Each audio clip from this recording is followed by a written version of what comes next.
வணக்கம் ஃப்ரெண்ட்ஸ், நான் தான் உங்கள் வெங்கட் பாலா யூடியூபர். அப்புறம் பார்த்தீங்கன்னா உங்கள் பெரம்பூர் தொகுதி சட்டமன்ற கேண்டிடேட் வேட்பாளராக போட்டியிட்ட ஒரு நபர் பி வெங்கடேசன் பேசுகிறேன். பார்த்தீங்களா, இப்போ சட்டசபை ஆனால் பறகுதில் இதுக்கு முந்தின வீடியோலேயே நான் சொல்லினேன், நீங்கள் திமுகவை நீங்கள் ஆளுங்கட்சியாக பார்த்துருப்பீங்க, எதிர்கட்சியாக நீங்கள் பார்த்ததில்ல. இன்னும் கேட்டால் ஆளுங்கட்சியை விட எதிர்கட்சி மிகவும் பயங்கரமாக இருக்கும். உங்கள் பாணியிலே சொன்னால்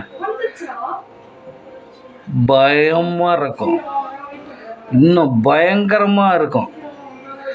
தெரியுங்களா? இந்த மாதிரி உங்களுக்கு எதிர்பார்த்துருக்க மாட்டீங்க.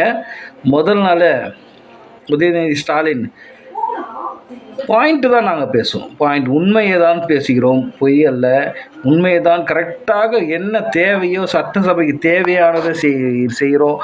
நீங்கள் எங்களை தீய சக்தி என்று சொல்கிறீர்கள். தீய சக்தி உண்டான வேலைகள் உங்கள் தொண்டர்கள் செய்கிறார்கள். பார்த்தீங்களா? செருப்பால் அடிப்பீங்களா?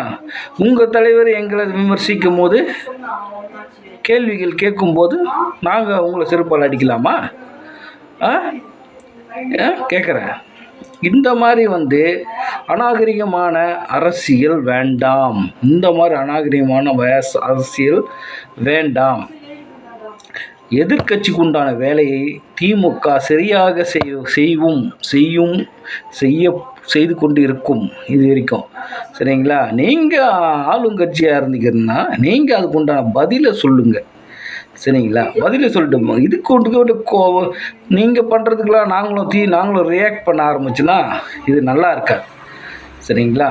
இது வேறு விளைவாக போகும். இப்போது நீங்கள் ஆட்சி சூட்டில் இருக்கீங்க, ஆட்சி அமைச்ச சூட்டில் இருப்பதால் உங்களோட வேகமும் உங்களோட கோபமும் உங்களுக்கு அளவுக்கு அதிகமாக தான் இருக்கும். இது தனியை வைக்கிறதுக்கு தான் எதிர்கட்சியாக மு.க. ஸ்டாலினும் உதயநிதி ஸ்டாலினும் இருக்கிறார்கள். இதை கண்டிப்பாக தட்டி கேட்போம் நாங்கள். சரிங்களா? நீங்கள் எப்படி ஆட்சிக்கு வந்தீங்க, எது மூலயமா கவர்ந்தீங்க, இது போல் ஒரு சில விஷயங்களை எல்லாத்தையும் நாங்கள் பாயிண்ட்டாக, அதாவது ஆதாரப்பூர்வமாக நாங்கள் உங்களுக்கு நிரூபித்து காட்டுவோம். சரிங்களா? இதை விட்டுட்டு நீங்கள் அநாகரிகமான செயலுக்கு ஈடுபடாதீர்கள். அப்புறம் நீங்கள் எங்களை சொன்னீங்க, திமுகவை சொன்னீங்க, எங்கே பார்த்தாலும் சட்ட ஒழுங்கு சரியில்லை, சட்ட ஒழுங்கு சீர்கேடுன்னு. இதுக்கு பேர் தான் உங்களோட சட்ட ஒழுங்கு நல்லா இருக்கா? உங்களோட சட்ட ஒழுங்கு பாருங்கள். உங்கள் சட்ட ஒழுங்கு இன்னும் இதை விட கேவலமாக போகிறது. அதை நாங்கள் பார்க்கத்தான் போகிறோம். இதை நாங்கள் விமர்சித்தே தீர்வோம், விமர்சித்து கொண்டே இருப்போம் உங்கள் ஆட்சி. சரிங்களா? நீங்கள் இன்னும் சினிமா